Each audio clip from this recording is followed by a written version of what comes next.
Hello everyone, this is Kevin Bernath of Beer Nuts Development. I should be working on rule proofing for other games, but getting over the flu, and I'll tell you, if you've ever done game design or development, you don't want to be working on rules when you're a groggy grognard. So I am going to do something a little different in my time that I have here, and just go over a few aspects of Compass's games Line of Judah. He's going to make two relatively short videos showing some of the features that have come up in actually recent playtests. So these are actual Vassal save vlog files from an actual playtest. In this particular video, I'm going to show what we have. We termed a recon result in the CRT. We pull up the CRT, you'll see you have these plus R results down at the higher die rolls. And what they do is basically they allow units that advanced into the vacated hex to attack again. No unit can attack more than twice, but it does give some sort of prevention to a speed bump strategy. You throw weak speed bumps in front and high enough odds, high enough die rolls, and you could potentially get a series of your speed bumps just chewed away because of these recon results. It's a 1 month turn, so that's not inconceivable. So let's just look here. This is down in the southern part of the country. We have these 3 hexes and this one through the BG motorized regiment attacking this hex of 3 tribal units of Dejaz Nasabu. And if we sort of walk through, so sort of went through, okay, we calculate the odds. It was 15-5, so it ended up being 3-1. Having an adjacent HQ allows you to spend a resource point to get a column shift. So that's what the Italian player did. That cancels rough terrain as a 1 column shift in favor of the defender. So had canceling column shifts, so it went back to 3-1. And then there's a positive die roll modifier if you were basically attacking from surrounding the unit, called concentric attack. And this, we played GMT Spanish Civil War, also by Javier Romero, same designer. Then you're familiar with that sort of concentric attack bonus and positive DRM.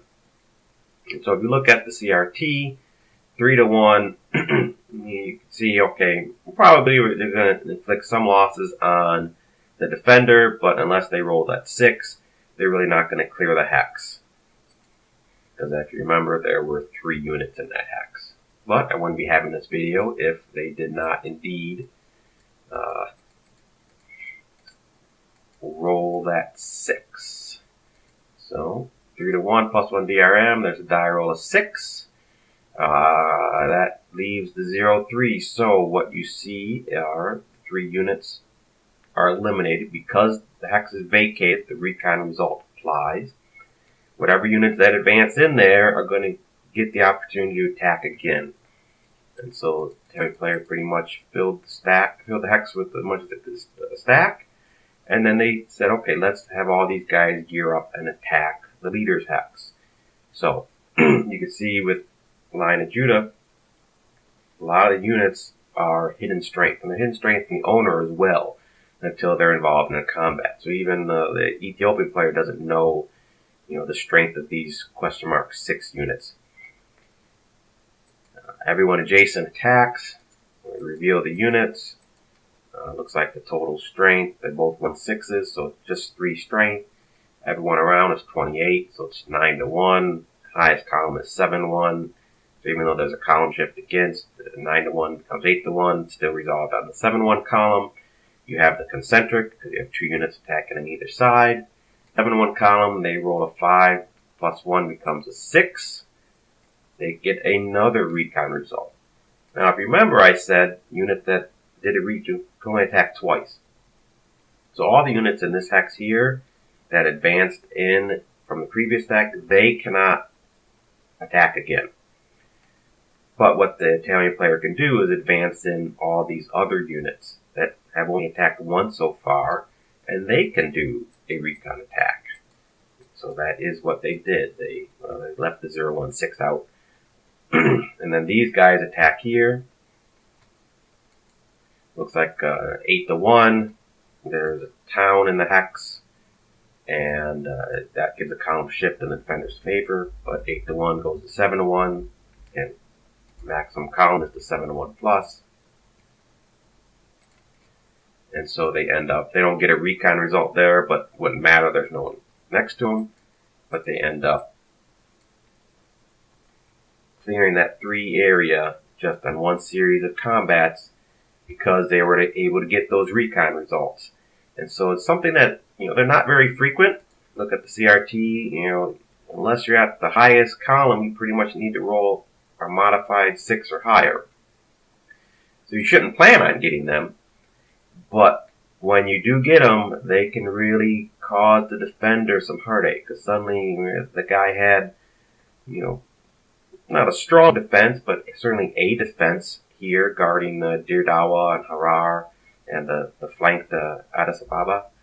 But now there's nothing there. And so he's going to have to, try to get some units to sort of seal off this line. And all because the Italian player happened to hit those R results. And it's one of the things that we find makes the game very sort of tense. You never know when those results are going to pop up. There's enough dice rolls in the game that you're going to roll 6s every now and then, but you're also going to roll some 1s every now and then. And so, it makes it very replayable, and it makes you always keep thinking, if that die had only gone a different way. And so it's one of the features we like about Lion of Judah. And that's enough for this video. The next video, I will talk a little bit about the grand offensives.